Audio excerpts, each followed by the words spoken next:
Yeah. There are 3 people there looking for Masechta. Yeah, get a 4th one. There's 2 people to replace Howard.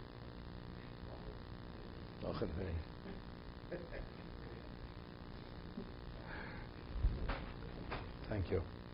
You let somebody in there, I think, no? Josh. Oh, okay.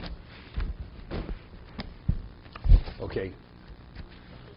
We left off yesterday with the discussion, Yeshon is speaking, Einon is speaking. Person puts a condition. He says, if I don't come back within 30 days, the get's a get. He comes back, he misses the ferry, and he screams from the other side of the river, Chosei Dasoy, I'm here, but factually he's not here. So we say that his not coming is not considered his not coming, or we say factually you didn't come, regardless of why you didn't come. Factually, the condition was, if you're not here in 30 days, the get's a get. You attempted to come, it's not your fault why you didn't come, but factually you're not here. Do we say you did not meet the condition, therefore the get's a get? Or do we say, no, the not coming cannot be attributed to you because it was beyond your ability to come. Because if you could have come, you would have come. So the Gemara says, it's a get. That means ain't onus begiven. The onus has no relevance. Factually, if it's a question, are you held culpable? That's the principle of onus rachmana patre. Person wasn't able to say Shema because the location wasn't clean. So he wasn't permitted. Onus rachmana patre. Person didn't put on tefillin because he didn't have a pair of tefillin. No liability. There's no claim against him. Onus rachmana patre. But here you said you will do something. You didn't do it. Well, it's not my fault. I couldn't come up with the money. If I would have had it, I would have given it. It's irrelevant. If you didn't give the money, you lose the deal because you're supposed to put the money down at a certain date. And if you didn't put it down, onus has no relevance to this. The same thing. Ain't onus begitten, the not coming, regardless of why you didn't come, factually you didn't come. So the principle of onus has no relevance to gitten. Okay? That. Not a get. I know what it is. It is a get. Even they don't want it to. Correct? Rabbi, maybe I'm oversimplifying this. We've always said that if somebody is an onus when it comes to doing a mitzvah, and he cannot do the mitzvah, put on tefillin, say the Shema, any of these things, we say he's not held accountable for having missed it because of the ordinance. Correct. But he's not given credit. Exactly. Exactly. So it doesn't help you get the credit for it. Correctly. Correct. The positive action, the actual doing is not accomplished. It's the same. That's what we said yesterday. But so here, it's the same thing. Yeah, with respect to giving the get. He gave the get. He gave the get. He says it should take effect in 30 days if I don't return. The condition. We're talking about the condition. The actual doing of the condition. Right. It never occurred. Exactly. And honest never treats something like that Correct. as if it occurred. Correct. It just holds you. Exactly. That's exactly what we're saying. So it's understandable that the get is. No, but you could say, because the Gemara is going to say, maybe. He didn't come. The condition, when you're dealing with a mitzvah, there's a difference. Factually, you didn't put on tefillin. But here you could say, he only meant if I don't come, if the not coming is attributed to me. I mean, we're coming to interpret the condition. But if the condition itself was beyond my ability to address that condition, then the condition is not in place. Well, that's a simple case. I mean, no, so the question is, it is the application. I can't be held at fault. It's only if I'm faulted for not coming. But if the coming is not attributed to me, then I never meant that's not considered my not coming. I never meant that. Only something that's attributed to me. Something that's not attributed to me, I can't be faulted, that not. We say, no, we take it regardless what. The person makes that kind of condition, it's taken face value. Factually, you didn't come, regardless of why you didn't come. See, I would even go one step further. I would say there's a degree of negligence on this man's part. Wait. That's the Gemara. The Gemara wants to say the case of the missing the ferry will not be approved to Einon as begitten. Because since it's not something which is so far-fetched, he should have taken that into consideration and said it's his fault. No. Or he could have stated the condition in a way that if that should arise, but let's say it's something which is remote. It was remote. Maybe in that situation, we would say Yesh Onis Begin, because he never really meant it. But again, it's not like, but factually you didn't put on the tefillin. No, because the intent of the condition, we interpret his intent, what he had meant. And that's what the Gemara wants to say. The Gemara says in Ksubis over here at one point, our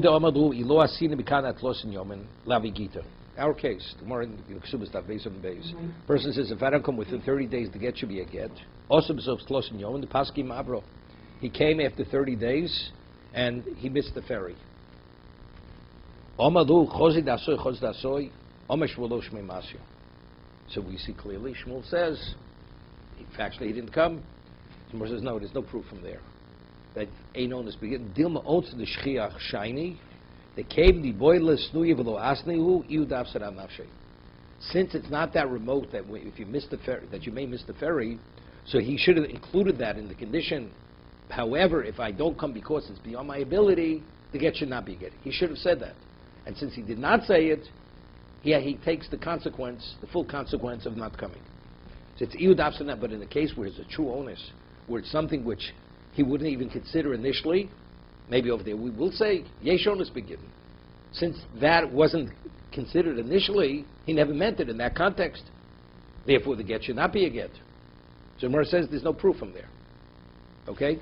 Getting back to our Gemara here.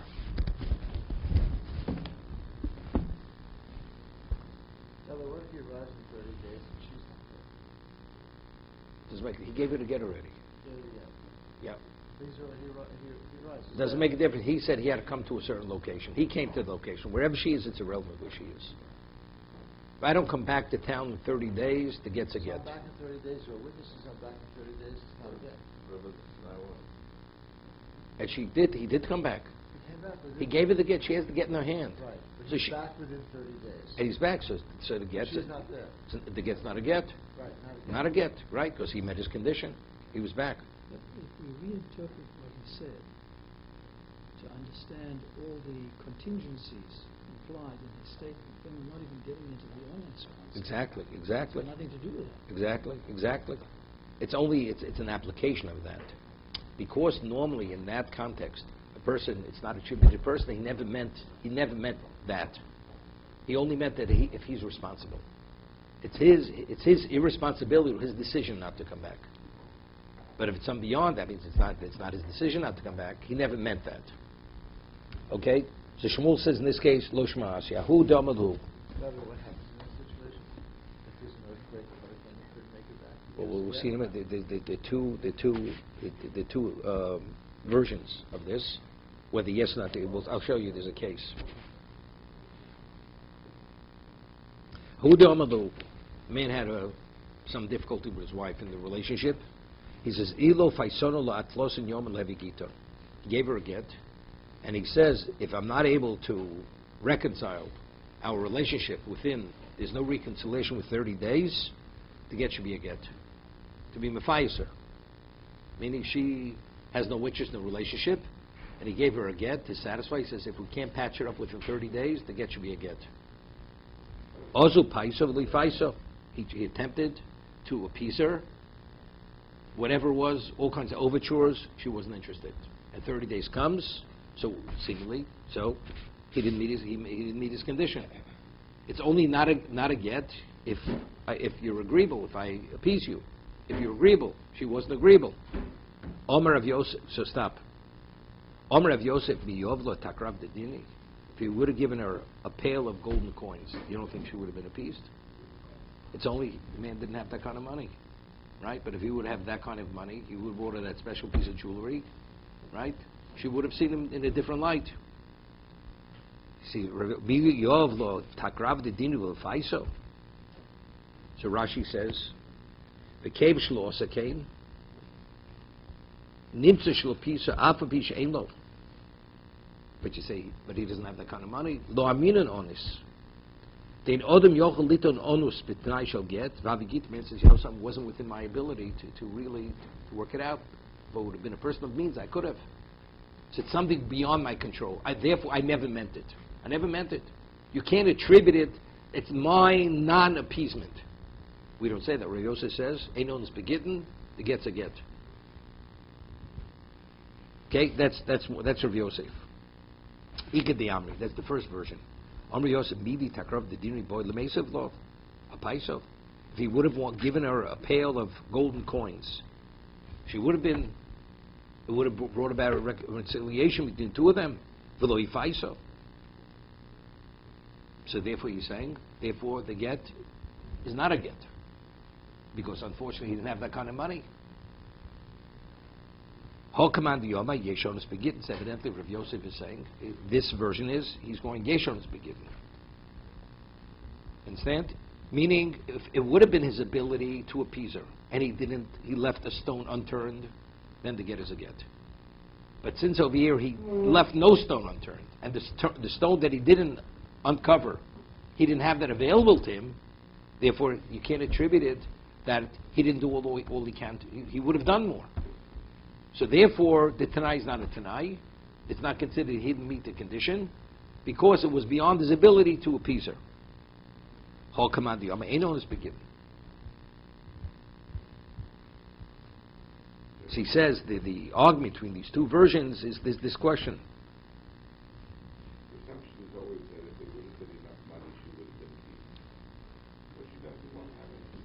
She wants to get. And No. she's not going to be appeased no matter what. As they say, each man has his price. Each man has his price. That's it. Okay?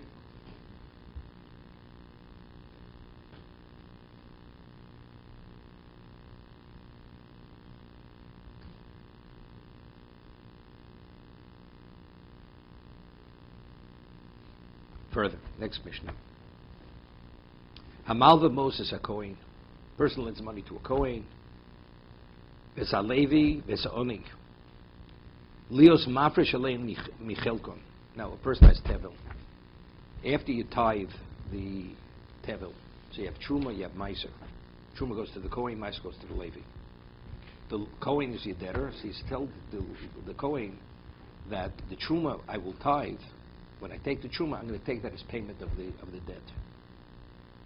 Of the debt. So it's understood. If he give the truma to the Kohen, and the Kohen would return it to the Yisrael, so that's payment. Truma has market value. Whatever its value is, so that's its payment.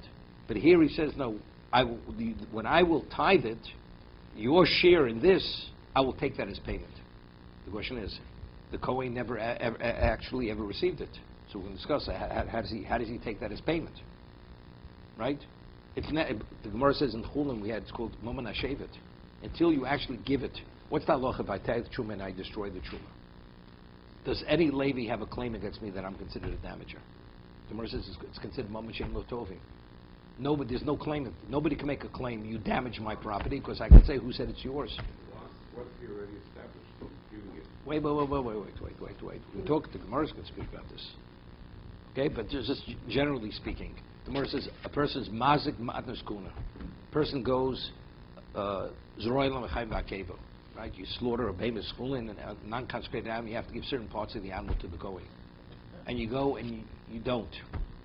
Do you have to compensate Kohanim? The answer is no, because there's no one Kohen who could say you damaged me, that I'm the damagee. There's no one person who could say that. Therefore, you don't pay. You don't pay. There's no debt to pay. So the truma too. But so if that's the case, so that Kohen being my debtor, how could I collect the debt with that truma? That truma is not his truma. The Gemara is going to give three possibilities how it works over here. How that after he tithes it, and the Kohen is agreeable that he should take it as payment for his debt, that he's able to take it as payment for his debt. It's an interesting concept. There's a Miri in Bava Basra that the Gemara says in Bava Metzia, this is an argument. Abaye and Rav, Yish lo midas havi yish lo havi yish. This is one of the 6 cases we rule like Abaye, that yish lo midas lo havi yish. The person consciously despairs regarding his object. The moment he despairs, it's considered ownerless, or a third party finds it, he's able to take it. It's yish, despair. What happens if he loses something? He's not aware he lost it. But if he would have been aware, there's no question he would have despaired. That situation, is it considered ownerless since he did not have the emotional feeling of despair? Or do we say, since if he would have known he would have, that's sufficient? It's machlokes by Rava. Rava says it's considered despair. The object becomes available. Of course, we know with certainty he would have if he would have known. Abaye says no. The only way that object is affected, he has to actually experience the despair. That's Yishlo Midas Lo Aviyush. And we rule like Abaye that it's not considered despair unless he actually experiences the despair. Okay? So Mara cites a case, a brisa. We have lekachikul peah, right? You have to leave the corner of your field, so on and so forth. If you have the gleanings of the field, person forgets it there, it has to be left for the aniyim, for the poor. So the halacha is, what about if a rich man wants to take that? He's not permitted. It's considered stealing. I mean, it belongs to the poor. So you have to, monetarily, if you have more than $200 in assets, you're not eligible to take that. Let's say he already was holchem on the mushos. The poorest of the poor, they already combed through the field, and whatever's left, the aniyim have no interest anymore. The poor have no interest anymore. Could now a third party come to the field and take whatever he wants? So Bryce says yes, they can. No, they can. Why? Because then it's not used. They have no interest anymore. They said, we're abandoning it. It's abandonment. So Mar asks, but people, aniyim will live in other communities. Who live in other communities. They're unaware that this is here. If they would have known, they would have also. But they're not aware. So since they're aniyim in other locations and they're unaware of the situation, so how can and since we say lecture pay is moment aniyim, it belongs to anybody who's poor. They have the monetary right to it, a claim to it. So how, just because in this community the people abandon it, why could now a wealthy man, a man who has a greater financial worth, how is he permitted to take the gleanings out of the field? So it's a proof. The more it's been proved to Rav, the answer is Yishlo Midas. Because if they would have known, they would have been in agreement. They would have been in agreement, right, to the abandonment. They would have said, let it go. So more answers that every oni in his own mind says, look, my community is my community, your community is your community. Whatever that community decides, it's their decision. What we decide now is our decision. So in advance, that's the mindset. That's the reason why once the community has combed through it with a fine-tooth comb, the poor, whatever's left in the field, anyone has the right to take out of that field. It's considered abandonment. They abandoned whatever's left in the field. It's more in Elam Metzius. Okay, so therefore, it's not a refutation on Abaye. Okay? There's such a concept known as Makiri Kuna. There was the Kohen, that this was the Kohen of the family. My grandfather gave Truma to this family. My father gave Truma to this family. Therefore, I continue the tradition that any tithings we give to this particular family of Kohanim. So now, other Kohanim, what is their mindset? They know they're not getting it. It's the equivalent of they're despairing. In that situation, so now, let's say there'd be one solitary Kohen in the world. One solitary Kohen. And you would damage the Truma. Would you be considered damager? And would that one Kohen be the damagee? The answer is yes. The only reason why he's not the damagee is because his moment shein lo tovim. Because the man could say, who said you'd be the Kohen? There were 1,000 other Kohanim out there. So therefore, you can't make a claim against me. But if there's only one Kohen in the world, you're a mazik. You damaged his asset. That asset's his, because he's the one Kohen. So when you have a case of Makiri Kuna, every other Kohen has despaired, has given up hope because this family only gives to this particular Kohen, their Truma. So it's considered his Truma. So one of the interpretations should be, why, when that Kohen borrows from him, why could he say to him, the money, the Truma that I will tithe should be payment for the money that you owe me for the loan? Because it was speaking about that Kohen happens to be the Kohen of the family who always receives the Truma. So it's as if he's the only, so the moment he tithes that asset belongs to the Kohen. Because he's the equivalent of the only Kohen. Therefore, now when the Kohen is agreeable that he could take it as payment. So when he takes it, although he never made a kinyon, that Kohen never did an active acquisition to be his, it's considered valid payment for the debt. The same thing with the Meiser. He always gives the Ma'aser to that particular family of Levim. So now that he has an agreement that if he can't pay the debt, he could take it out of the Maser. The Maser that he tithes, that Maser is the Maser of that particular Levi. But what does it mean? I mean, this is a Yisrael dealing with a Kohen. Correct. Okay. So the Kohen owes him money. This is the case. And this Israel is going to tithe. And they're going to make an exchange. And instead of me giving you what I tithe, I'll consider this as payment. And the Kohen is agreeable to it. And the Kohen is but the Israel, what can he do with it? It's still, no, it's it has still market truma. value. He sells it on the market. Oh, you can sell truma. Sure, of course. I mean, let's say one Kohen wants to sell this truma to another Kohen. The Gemara speaks in Bechoros. If, let's say, you have a person has a mother, and she's a bas Kohen, and she's an heir, and her father dies, so the grandson is a Yisrael. So he inherits his mother, so he has truma. What does he do with the truma? So he sells it on the, of course it has less value, but he sells it on the open market. So it has a value. It has a value. So the understanding is this man will sell the truma. Right. The lender will sell the truma. Correct. And he will take the proceeds. Correct. in lieu of So the therefore, interest. it's considered a payment because it has monetary value. How does somebody get out of this relationship? He's got to not keep going. Now he says, I don't want to do this anymore. It's your He has decision. to make a verbal announcement to the public that I am no longer. Yes. Because if he doesn't, so all the other Kohanim, he's the only Kohen in existence. It's the equivalent of that. So it works, this deal. It works. This is Mishnah. That's the Mishnah, according to this. So why would we think it might not work? No. See, the Gemara is going to say there's an argument. What exactly is the case where the Yisrael could have this agreement with the Kohen? Is it only like you said the other interpretation? But seemingly the Mishnah is what you limiting it to that one case. Can I ask a question? Wait a second.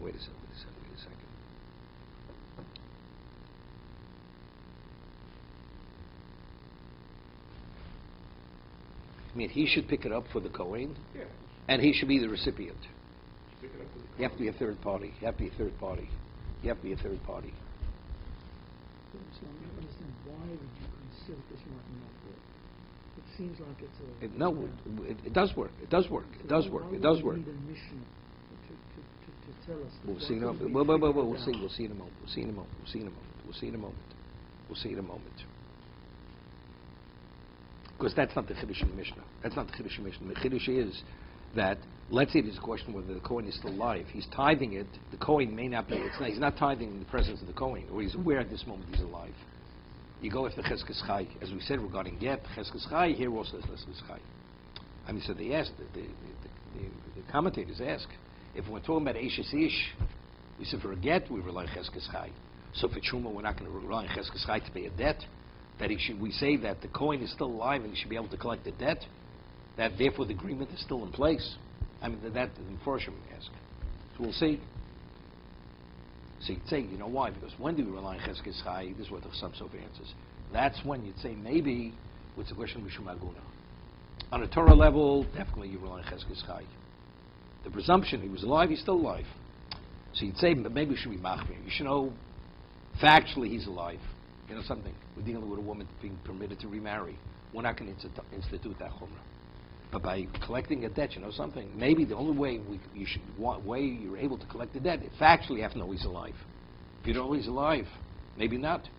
Rabbinically, you have to go and verify that he's alive. On that, the Mishnah says no, that even for payment of the debt, we rely on chazakah. That's the chiddush of the Mishnah. Even the other situation is much more severe, Eishes Ish, but we're still dealing with aguna.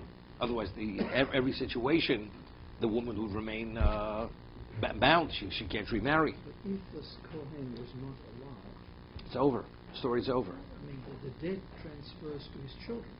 I understand that. To his estate. Yeah, but the Vakir Kuna we're talking about, the only reason why it's considered his is because it was given to him. He didn't commit himself to his children. We're not speaking where he committed himself to his children. Does the debt transfer to his children? To his estate. No. Let's say it's a documented loan, right? It's a documented loan, so the land, the estate is leaned to that, but let's say it's an undocumented loan. It Yes. doesn't. No, it's undocumented. It's not a mil bishtar. It's undocumented. Then it does not transfer to the children. Children have no obligation to pay the debt of the father. So how does the lender get his money? Doesn't get his money. Doesn't get his money. An undocumented loan basically is a Can't- forgiveness of the loan? Not a forgiveness. He has nowhere to collect it from. He has nowhere to collect it from. Because property that's unleaned, it's not leaned, you have to have an asset. What happens if a man dies penniless? Probably penniless. Why are the children obligated to pay the father's loan? Right? It's a nice thing, but there's no financial obligation. Gemara says, kibbutz, honoring a father. But you can't impose that on the children. We're dealing with a case here where there is an estate. The man does leave something down. No, So the loan doesn't not attach necessarily. itself. Not necessarily. First of all, what did he leave behind here? What did he leave behind? We're talking about he tied it after the man dies, let's say, and his relation was only with that particular person, not with the children. Just because he had makiri kuna, he always gave the chumah to that person because he valued that person, doesn't mean to say it's going to carry on to the children. Doesn't mean that. So now he can't take it he can't collect it any longer. Right, so that's the question. Maybe he's no longer alive. So the agreement is not in place any longer. The answer is you have chazaka. The presumption he is alive. So the question is, if we say for Eshes Ish, that we rely on presumption to allow it to remarry, that we say that the get is a viable get, so why don't we say it over here in regard to Truma, which is less serious, less severe? So as some explain, because over there there's aguna, therefore we're not going to be machmir. But over here, where we're dealing with something just to payment of a debt, maybe we should be machmir. So here it's a bigger chiddush for that reason.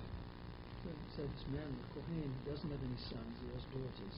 They're all married. They're his heirs.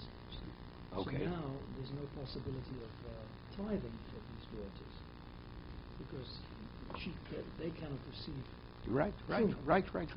No, because again, first of all, the bas Kohen doesn't receive it anyway. I mean, now that they're married, they don't receive truma. They can't eat truma. Right. So, and we're saying that they're free of this debt, an undocumented loan. Even Correct. in that case, even though they may be substantial. Doesn't make a Father difference. might have The given sons them- can be substantial. If the sons have their own assets, they're not if it's undocumented, they're not obligated to pay the loan unless it's the asset. Even if it's the asset of they inherit property from the father. Where is the fairness in that a man could lend and it's undocumented and Because It's uncollectible. there the obligation is on the person. It's on the person's on the obligation is on the person. The moment he dies, everything transfers out of his estate. It's no longer his; it becomes the children's. The children. If there's a lien, they're liened. So it's considered as if the lender has an attachment to that asset.